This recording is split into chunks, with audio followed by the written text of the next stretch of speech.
हाय समस्तଙ୍କୁ ତମ ନମସ୍କାର। ପୂର୍ବ ଭିଡ଼ିଓ ତ ଆପଣମାନେ ସମସ୍ତେ ଦେଖିଥିଲେ। ଆମେ ପୁରା ଟାୟାର୍ଡ ହେଇକି ଖାଲି ଶୋଇଯାଇଥିଲୁ। ଆଜି ଆମେ ସକାଳୁ ଉଠିକି ରେଡି ହେଇକି ଟିକେ ବ୍ରେକଫାଷ୍ଟ କରିବା ପାଇଁ ବାହାରକୁ ପଳେଇ ଆସିଥିଲୁ। ଆମେ ଯୋଉ ହୋଟେଲରେ ରହୁଥିଲୁ ତାର ସାମ୍ନାରେ ଏମିତି ଅର୍ଦ୍ଧକୁଆଁରୀ ମାତା ମନ୍ଦିର ଦେଖାଯାଉଥିଲା। ତ ଆପଣମାନଙ୍କୁ ମୁଁ ଦେଖଉଥିଲି। ତାପରେ ଆମେ ପଳେଇ ଆସିଥିଲୁ ଆମର ଖାଇବା ପାଇଁ। ଖାଇବାରେ ଆମେ ଅର୍ଡର କରିଦେଇଥିଲୁ ଆମର ଆଳୁ ପରଟା ସହିତ ଆମର ଥିଲା ଆମର ଆଚାର ଆଉ ଦହି ଦେଇଥିଲେ। ଆମେ ଖାଇ ପିଇକି ସେ ଟିକେ ଜାମ୍ବୁର ମାର୍କେଟ ଟିକେ ବୁଲିଲୁ, କଣ ଛୋଟମୋଟ ଜିନିଷ ଟିକେ କିଣିଲୁ। ତାପରେ ଆମେ ପଳେଇ ଆସିଲୁ ଆମର ଷ୍ଟେସନ। ଆମର ଯେହେତୁ ଟାଇମ ହେଇନଥିଲା ତ ଆମେ ଷ୍ଟେସନରେ ଆମର କ୍ଲକ୍ ରୁମରେ ଆମର ସାମାନ ରଖିଦେଲୁ। ସାମାନ ରଖିକି ଆମେ ସେଇଠି ଟିକେ ବୁଲାବୁଲି ଫଟୋ ଉଠା ଉଠି କରିଥିଲୁ। ତାପରେ ଆମକୁ ଭୋକ ଲାଗିଲା, ଆମେ ପଳେଇ ଯାଇଥିଲୁ। ସେଠି ପାଖରେ ଥିଲା, ସେଠି କାଟ୍ରା ରେଲୱେ ଷ୍ଟେସନ ପାଖରେ ପୁରା ଅଛି ରେଲ କୋଚ୍ ରେଷ୍ଟୁରାଣ୍ଟ ବୋଲି ଗୋଟେ। ମୁଁ ଆପଣମାନଙ୍କୁ ଦେଖଉଛି ସେଇଟା କେମିତି ଦେଖାଯାଉଥିଲା।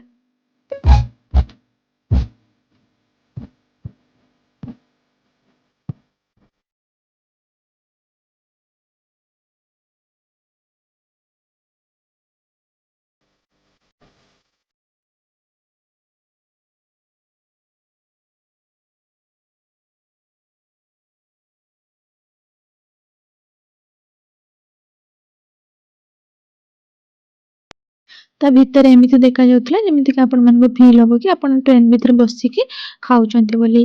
ତ ଯାହା ବି ହଉ ଆମେ ସେଇଠି ବସିକି, ଆମକୁ ତ ଯେହେତୁ ବହୁତ ଜୋରସେ ଭୋକ ଲାଗିଥିଲା, ଆମେ ଗୋଟେ ମିଲ୍ ଅର୍ଡର କରିଦେଇଥିଲୁ। ମିଲରେ ଆମକୁ ଦେଇଥିଲେ ଦିଟା ରୁଟି, ଭାତ, ତା ସହିତ ଡାଲ ଫ୍ରାଏ, ପନିର, ରାଇତା, କାକୁଡି, ମୂଳା ଆଉ ଆଚାର ସାଲାଡ ବନେଇକି ଦେଇ ଦେଇଥିଲେ। ତ ତାପରେ ଆମେ ଖାଇ ପିଇକି ବାହାରି ଆସିଲେ ଆମର ଷ୍ଟେସନ ଆସିଲା ବେଳକୁ ଆମର ଗାଡି ବି ଲାଗି ଯାଇଥିଲା ଷ୍ଟେସନରେ। ତ ଷ୍ଟେସନ କାଟ୍ରା ରେଲୱେ ଷ୍ଟେସନ ଏତେ ନିଟ୍ ଆଣ୍ଡ କ୍ଲିନ୍ ଥିଲା ଯେ ପୁରା ବହୁତ ହି ସୁନ୍ଦର ଦେଖାଯାଉଥିଲା। ତ ତାପରେ ଆମେ ଏବେ ଆମ ଗାଡି ଛାଡିଦେଲା ଷ୍ଟେସନରୁ, ଆମେ ଆସିଲୁ। ତ ତାପରେ କିଛି ସମୟ ବସିଛୁ କି ନାହିଁ, ଆମକୁ ଦେଇ ଦେଇଥିଲେ ଏଠି ଆମର ଡାଏଟ୍ ମିକ୍ସଚର, ପିନଟ୍ ଚିକି ଗୋଟେ, ଆଉ ଇନଷ୍ଟାଣ୍ଟ ଟି ପ୍ରିମିକ୍ସ ଗୋଟେ, କଚୋଡି, ଆମର ସ୍ନାକ୍ସ ଆସିଯାଇଥିଲା। ଆପଣମାନେ ଯେତେବେଳେ କାଟ୍ରାରୁ ଯେତେବେଳେ ଶ୍ରୀନଗର ଯାଉଛନ୍ତି ନା, ପୁରା ରୋଡ ତ ଆପଣମାନଙ୍କୁ ପୁରା ମନମୋହି ନବ। ତା ଭିତରେ ବି ଆମର ଯେମିତି ଗଞ୍ଜିଘାଟ ବ୍ରିଜ ହେଇଗଲା, ଚେନାବ ବ୍ରିଜ ହେଇଗଲା, ସବୁ ସୁନ୍ଦର ସୁନ୍ଦର ଜାଗା ଆପଣମାନଙ୍କୁ ଦେଖିବାକୁ ମିଳିବ। ଆଉ ଏ ଆମର ବନ୍ଦେ ଭାରତ ଟ୍ରେନ କେବଳ ଗୋଟିଏ ଜାଗାରେ ହିଁ ରହୁଛି, ତାର ଗୋଟିଏ ହିଁ ଷ୍ଟପ୍ ଅଛି, ବଣିହାଲ ଷ୍ଟପ୍। ତ ଆଉ ତା ବ୍ୟତୀତ ଆଉ କୋଉଠି ବି ସେ ରୁହେନି, ଡାଇରେକ୍ଟ ଯାଇକି ଶ୍ରୀନଗର ହିଁ ରହେ। ଆପଣମାନେ ଯେତେବେଳେ ବି କାଶ୍ମୀର ଟ୍ରିପ୍ ପ୍ଲାନ୍ କରୁଛନ୍ତି ନା, ଆପଣମାନେ ବାଇ ଫ୍ଲାଇଟ୍ ବି ଯାଇପାରିବେ, ବାଇ ଟ୍ରେନ ବି ଯାଇପାରିବେ। ବଟ୍ ଟ୍ରେନରେ ଗଲେ ନା ଆପଣମାନେ ପୁରା ଭିୟୁକୁ ଏନ୍ଜୟ କରି କରି ଯିବେ।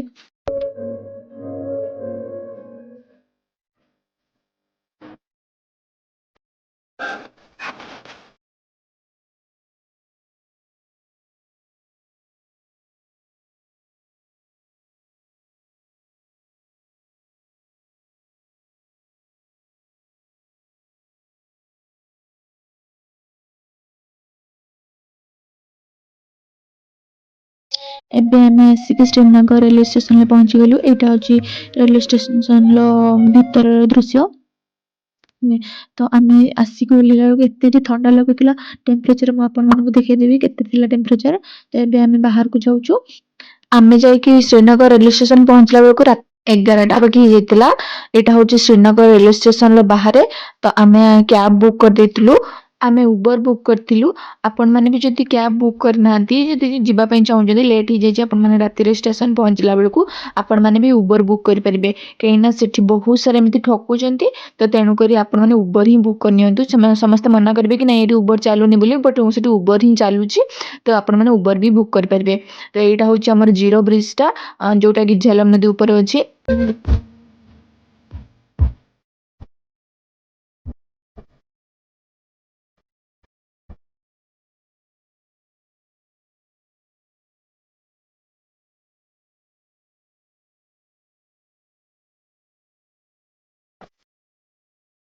ଏବେ ଆମେ ଆସିକି ଆମେ ହୋଟେଲ ପହଞ୍ଚିଗଲୁ। ହୋଟେଲ ପହଞ୍ଚିକି ଚେକ୍ ଇନ୍ କରିକି ଏବେ ଆମେ ଆମ ରୁମକୁ ପଳେଇ ଆସିଲୁ। ରୁମକୁ ପହଞ୍ଚୁ ପହଞ୍ଚୁ ରୁମଟା ଏତେ ଯେ ସୁନ୍ଦର ଥିଲା, ବହୁତ ହି ବଢିଆ ଲାଗିଲା। ଆଉ ଆପଣମାନେ ଯେତେବେଳେ ବି ଆସୁଛନ୍ତି, ଟିକେ ଶୀତ ଲୁଗା, ଯେତେବେଳେ ଆପଣ ଡିସେମ୍ବର ଜାନୁଆରୀରେ ଆସୁଛନ୍ତି, ତ ଶୀତ ଲୁଗା ଆପଣମାନେ କ୍ୟାରି କରନ୍ତୁ। ଆଉ ଆପଣମାନଙ୍କୁ କିଛି ବି ପ୍ରୋବ୍ଲେମ ହବନି। ତ ଖାଇବା ପିଇବା ସବୁ ସେଇ ରେଷ୍ଟୁରାଣ୍ଟରେ ଅଛି, ମତଲବ ସେଇ ହୋଟେଲରେ ତାର ନିଜର ରେଷ୍ଟୁରାଣ୍ଟ ଅଛି। ତ ହାତ ଫାତ ପୁରା ଷ୍ଟିଫ୍ ହେଇଯାଉଥିଲା। ବାସ୍ ଆମେ ଅର୍ଡର କରିଦେଇଥିଲୁ ଆମ ପାଇଁ ମସରୁମ ଫ୍ରାଏଡ ରାଇସ୍, ତା ସହିତ ଦେଇଥିଲେ ଆଚାର ଆଉ ପିଆଜ। ଆଉ ଖାଇବାର କ୍ୱାଣ୍ଟିଟି ମଧ୍ୟ ଠିକ୍ ଠାକ୍ ଥିଲା। ଆଉ ଆମେ ଏବେ ଖାଇକି ଚାଲିଲୁ ଟିକେ ରେଷ୍ଟ ନେବା ପାଇଁ। ଯଦି ଆପଣମାନଙ୍କୁ ଆଜିର ଭିଡ଼ିଓଟି ଭଲ ଲାଗିଥିବ ଭିଡ଼ିଓକୁ ଲାଇକ୍ ସେୟାର ଆଣ୍ଡ ସବସ୍କ୍ରାଇବ୍ କରିନିଅନ୍ତୁ। ଆଉ କମେଣ୍ଟରେ ଜଣାନ୍ତୁ ଭିଡ଼ିଓଟି କେମିତି ଲାଗିଲା। ଏମିତି ଆଗକୁ ବହୁତ ଭଲ ଭଲ ଭିଡ଼ିଓ ଆସିବାକୁ ଯାଉଛି। ତ ଆଜି ପାଇଁ ରହୁଛି, ପୁଣି ଦେଖା ହବ ଆଉ ଏକ ନୂଆ ଭିଡ଼ିଓ ସହିତ। ଜୟ ଜଗନ୍ନାଥ, ବାଏ ବାଏ।